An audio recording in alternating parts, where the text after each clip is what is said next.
নমস্কার বন্ধুরা, আমি কুমকুম ইন্সপায়ার থেকে বলছি। আজকে আপনাদের কাছে শেয়ার করলাম খুবই সুন্দর একটা রেসিপি, সেটা হচ্ছে রাজমা।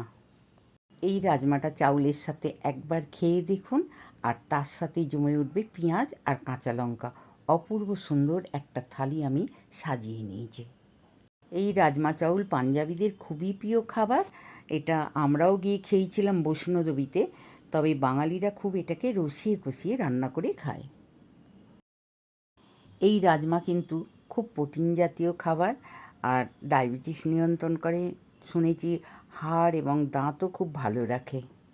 এইভাবে এই রাজমাটা তৈরি করে একবার খেয়ে দেখুন। আমি রাজমাটা আমার তৈরি হয়ে গেছে, বাটির মধ্যে ঢেলে নিয়েছি। আর এই রাজমাটা আমাদের এখানে তো সবাই মুখে মুখে খেয়ে নেয়, আবার রুটি দিয়েও খায়, ভাত দিয়েও খায়। আমি আজকে এই রাজমাটা পেঁয়াজ আদা রসুন দিয়ে তৈরি করেছি, খুবই সুন্দর। এই রাজমাগুলো একদিন আগে ভিজিয়ে রাখলে খুবই ভালোভাবে নরম হয়ে যায়, সেদ্ধও হয়ে যায়, আর খুব টেস্টি হয় তার জন্য খেতে। তাই আগের দিনে ভিজিয়ে রাখাটাই ভালো। রাজমাগুলো আমার ভালো করে ভিজে গেছে। এখন এটাকে আমি কুকারের মধ্যে দিয়ে সেদ্ধ করে নেব। 4-5টা সিটি দিয়ে আমি কুকারের মধ্যে দিয়ে এটাকে সেদ্ধ করে নিলাম। দেখতেই পাচ্ছেন রাজমাগুলো খুব সুন্দর সেদ্ধ হয়ে গেছে, দারুণ হয়েছে। এখন আমি এটাকে পেঁয়াজ আদা রসুন দিয়ে সব কিছু দিয়ে তৈরি করে নেব। রাজমাটা খুব ভালো করে সেদ্ধ হয়ে গেছে, যেহেতু সারা রাত্রি ভিজিয়ে রেখেছিলাম। এখন এটাকে রান্না করে নেব। রাজমা তৈরি করার জন্য আমি 1 চামচ আদা গ্রেট করে নিয়েছি, একটা বড় সাইজের টমেটো পেস্ট করে নিয়েছি, আর নিয়েছি 1/2 চামচ ধনে গুঁড়ো, 1/2 চামচ জিরে গুঁড়ো। কড়াইটা গ্যাসের মধ্যে বসিয়ে দিলাম। এর মধ্যে বেশ কিছুটা রিফাইন অয়েল নিয়ে নিলাম, আপনারা সর্ষের তেলেও করতে পারেন। আমি এর মধ্যে দিলাম 1/2 চামচ জিরে, গোটা জিরে দিয়ে দিলাম, একটা শুকনো লঙ্কা আর 2 পিস তেজপাতা। ভালো করে ফোড়নটা আমি ভেজে নিলাম। ফোড়নটা ভালো করে ভাজা হয়ে গেছে। এর মধ্যে দিয়ে দিলাম একটা পেঁয়াজ কেটে রেখেছিলাম, সেটা কুচো করে রেখেছিলাম, সেটা দিয়ে দিলাম। পেঁয়াজটা সবটা দিয়ে নাড়াচাড়া করে ভালো করে একটু ভেজে নিচ্ছি। পেঁয়াজটা আমি ভালো করে নাড়াচাড়া করে ভেজে নিলাম, ভাজাও হয়ে গেছে। এর মধ্যে দিয়ে দিচ্ছি 1/2 চামচ রসুন গ্রেট করে রেখেছিলাম, সেটা দিয়ে দিলাম। রসুনটা দিয়েও আমি ভালো করে একবার ভেজে নেব। পেঁয়াজ আর রসুনটা আমি ভালো করে কষে নিয়েছি। এর মধ্যে দিয়ে দিলাম 1 চামচের মতন গ্রেট করে রাখা আদা।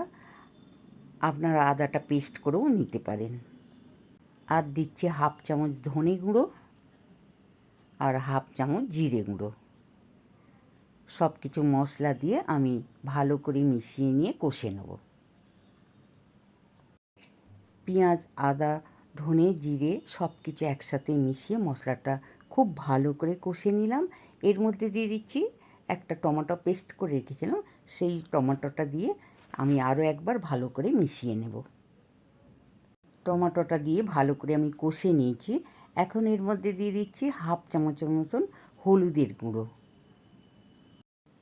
দিলাম হলুদের সাথে 1/2 চামচ লঙ্কার গুঁড়ো। 1/2 চামচ লঙ্কার গুঁড়ো দিয়ে হলুদ আর লঙ্কাটাও একবার কষে নিলাম। নিয়ে এর মধ্যে দিয়ে দিলাম 1/2 চামচ কাশ্মীরি লঙ্কা।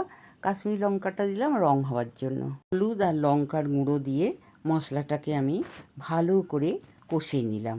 ভালো করে মশলা যত কষবে ততই মশলা খেতে টেস্টি হবে তরকারি। এখন দিয়ে দিলাম স্বাদ মতন লবণ। স্বাদ মতন লবণ দিয়ে আমি ভালো করে মশলাটাকে কষে নিলাম। ভালো করে নাড়াচাড়া করে কষে নিয়ে এখন দিয়ে দিচ্ছি 1/2 চামচের মতন চিনি।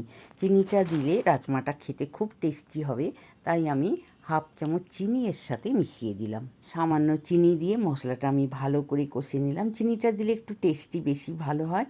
আপনারা যদি না খান তাহলে দেবেন না। রঙটাও খুব সুন্দর হয়েছে, তেলও ছেড়ে দিয়েছে। এখন আমি সেদ্ধ করে রাখা রাজমাগুলো এর মধ্যে মিশিয়ে দিলাম। রাজমাগুলো মিশিয়ে দিয়ে ভালো করে আমি নাড়াচাড়া করে মশলার সাথে ভালো করে মিশিয়ে নিলাম। রাজমার সাথে মশলাটা ভালো করে মিশিয়ে নিলাম। এখানে আর একটু জল দিতে লাগবে, তাই আমি হালকা একটু গরম জল এর সাথে মিশিয়ে দিয়ে আরও একবার ভালো করে নাড়াচাড়া করে মিশিয়ে নিলাম। রাজমাটা আমি ভালো করে নাড়াচাড়া করে মিশিয়ে নিলাম। নিয়ে এখন একটা ঢাকা দিয়ে মিডিয়াম গ্যাসে ফুটিয়ে নেব। রাজমাটা আমার খুব ভালো করে ফুটে গেছে। এখন আমি এর সাথে মিশিয়ে দিচ্ছি 2 চামচের মতন তেঁতুলের কাই। তেঁতুলের কাইটা দিলে অসম্ভব সুন্দর খেতে হয়, তাই আমি এখানে তেঁতুলের কাই 2 চামচ ব্যবহার করলাম। আর দিয়ে দিলাম 1/2 চামচ মতন গরম মশলা গুঁড়ো, এতে গন্ধটা খুবই ভালো লাগবে। আমি ভালো করে মিশিয়ে নিলাম গরম মশলা দিয়ে। রাজমাটা আমার হয়ে গেছে। নামাবার আগে আমি সামান্য একটু ঘি দিয়ে দিলাম, 1/2 চামচের মতন। ঘিটা দিয়ে ভালো করে নাড়াচাড়া করে নিয়েছি। খুবই সুন্দর একটা গন্ধ ছেড়েছে গরম মশলা ঘিয়ের। রাজমা চাউল আমার খুব সুন্দর করে তৈরি হয়ে গেছে। এখন আমি কাঁচের বাটির মধ্যে তুলে নিলাম। দেখতেই পাচ্ছেন কত সুন্দর হয়েছে, খেতেও খুব সুন্দর। রাজমাটা আমি বাটির মধ্যে ভরে নিলাম।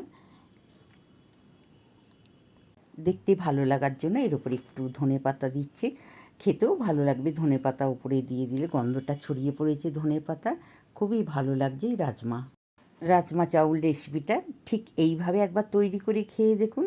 আর ভালো লাগলে অবশ্যই একটা কমেন্ট করে জানাবেন। রাজমা চাউল রেসিপিটা আপনাদের ভালো লাগলে লাইক করবেন, কমেন্ট করবেন আর বন্ধুদের মধ্যে শেয়ার করবেন। আমি একটু রাজমা চাউল দিয়ে প্লেটটা সাজিয়ে নিয়েছি দেখতে ভালো লাগার জন্য। আপনাদের কেমন লাগছে? আমার চ্যানেলে নতুন বন্ধু হলে চ্যানেলটি সাবস্ক্রাইব করবেন। অবশ্যই একটা লাইক করতে ভুলবেন না। নতুন নতুন ভিডিও আপলোড হলে আপনাদের কাছে পৌঁছে যাবে। ভালো থাকবেন। নমস্কার।